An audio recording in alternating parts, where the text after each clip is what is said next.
আসসালামু আলাইকুম। টসেটের নতুন একটি ভিডিওতে স্বাগতম জানাচ্ছি। আসলে আমি সারাদিন যাবৎ মোটেও ভালো ছিলাম না।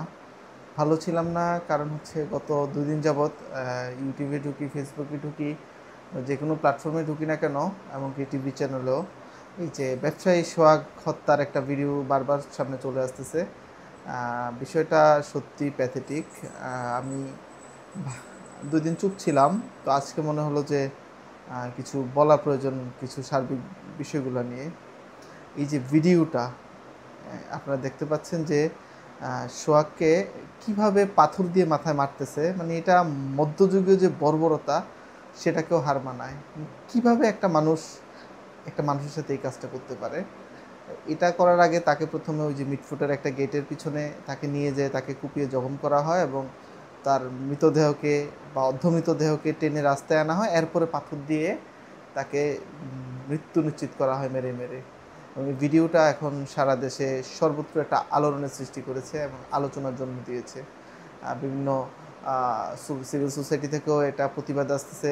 সঙ্গে সঙ্গে বিশ্ববিদ্যালয়গুলোতেও একটা প্রতিবাদ হয়েছে। বিভিন্ন দলীয় ব্যানারে দেখলাম প্রতিবাদ হচ্ছে এবং টকশোগুলোতেও মোটামুটি ঝড়ের মতো সবাই কথা বলা শুরু করেছে।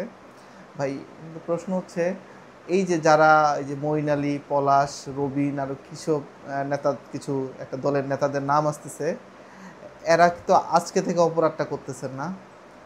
এখন মানুষ বলতে শুরু হয়েছে এবং মিডিয়া ট্রায়ালে আসতেছে যে মানে তারা ওই এলাকাকে জিম্মি করে, বিশেষ করে ৫ আগস্টের পরে কিভাবে চাঁদা আদায় করতেছিল। এবং এই সোহাগের মৃত্যুর পিছনে কারণ হচ্ছে ওই যে দখল এবং তাদের যেই মত অনুসারে বা তাদের চাওয়া অনুযায়ী চাঁদা না দেওয়া বা চাঁদা দিতে অস্বীকার করা, যে কারণে তাকে আজকে মৃত্যুবরণ করতে হলো।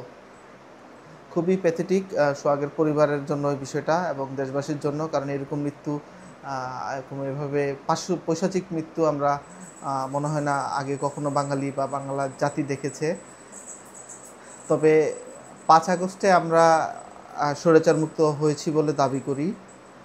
৫ আগস্টের পরে লক্ষ্য করে দেখবেন যে আইনশৃঙ্খলা বাহিনী মোটামুটি দুর্বল একটু, এবং প্রয়োজনের তুলনায় আমাদের কিছু অপরাধ বেড়ে গিয়েছে এবং কিছু জিনিস বারবার ঘুরে ফিরে সামনে আসতেছে। চাঁদাবাজির গল্পগুলা সরকার যে খুব কঠোর অবস্থানে তা না, এখানে আমি জানি না সরকারের ভিউ পয়েন্টটা কী, তারা কেন কঠোর হয় না। কিন্তু চাঁদাবাজি কিন্তু রোজ গ্রেপ্তারের খবর, রোজ একটা যারা চাঁদাবাজির সাথে যুক্ত তাদের বহিষ্কারের খবর। একটা দলের নাম এসেছে, একটা দলের নেতাকর্মীর নাম এসেছে, তারা বহিষ্কার করেছে এবং বহিষ্কার করে দায়মুক্ত হয়ে গিয়েছে। কিন্তু তারাও বলতে পারবে না আগামীকাল আরেকটা হত্যাকাণ্ড হবে কি হবে না। এখন এটা তাদের দলীয় বিষয়, কিন্তু দলীয় বিষয়ের বাইরে একটা বিষয় থাকে যে বিবেক এবং রাষ্ট্রীয় আদালত। Nothing is above the law. আইনের ঊর্ধ্বে কেউ না, আপনি না, আমি না, কোনো দল না, কোনো ব্যক্তি না। তো এখন ইতিমধ্যে মহানগর যে মেট্রোপলিটন পুলিশ, তারা ৩ জনকে গ্রেফতার করেছে। র্যাপিড অ্যাকশন ব্যাটালিয়ন থেকেও জানলাম যে ২ জনকে গ্রেফতার হয়েছে, ৫ জনকে রিমান্ডে নেওয়া হয়েছে এবং তাদের মাধ্যমে হয়তো যেই যে সংঘবদ্ধ একটা চাঁদাবাজ গোষ্ঠী ছিল, এদেরকে নির্মূল করতে হয়তো এই যে আলোচনায় সোহাগের মৃত্যুর ফলে বিষয়টা সামনে আসলো। কিন্তু এই যে উৎপাতটা আমার বাংলার মাটিতে প্রত্যেকটা এলাকাতেই এই চিত্রটা, এসব চাঁদাবাজদের দেশ থেকে বিতাড়িত করতে হবে। আপনাকে আমাকে আওয়াজ তুলতে হবে, রুখে দাঁড়াতে হবে।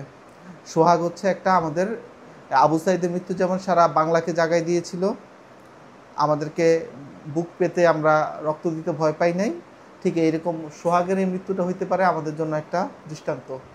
কোনো চাঁদাবাজকে সুযোগ দিবেন না। আপনাদের প্রত্যেকের কাছে ক্যামেরা আছে, প্রত্যেকে আপনারা পুলিশকে অবহিত করুন, প্রয়োজনে আপনারা ভিডিও করে রাখুন। ইনস্ট্যান্ট হয়তো তারা আপনি কিছু করতে পারতেছেন না, বাট আপনার এই ভিডিওটা দেখেন, কাজে লাগবে। এবং আপনি মিনিস্ট্রি মিডিয়াতে যা আসে আমি মনে করি সরকারের প্রায়োরিটিতে সেটা সমাধান হয়, এটা আমিও দেখেছি। হ্যাঁ, তবে আমাদের দেশের মানুষের তুলনায় থানা, পুলিশ, আইন ব্যবস্থা, প্রসিডিউরটা একটু স্লো, মন্থর এবং দুর্বল হওয়াতে অপরাধীরা এই সুযোগটা নেয়। কিন্তু আমরা এটাকে সুযোগ দিব না। বাংলার জনগণ হিসেবে, বাংলার মানুষ হিসেবে, দেশের প্রতি ভালোবাসার জায়গা হিসাবে আমার এই সুন্দর দেশে যারা বিশৃঙ্খলা তৈরি করবে, সে যেই মত বর্ণ দল বা যেই কোনো সম্প্রদায়ের হোক না কেন, তাকে আমরা সুযোগ দিব না।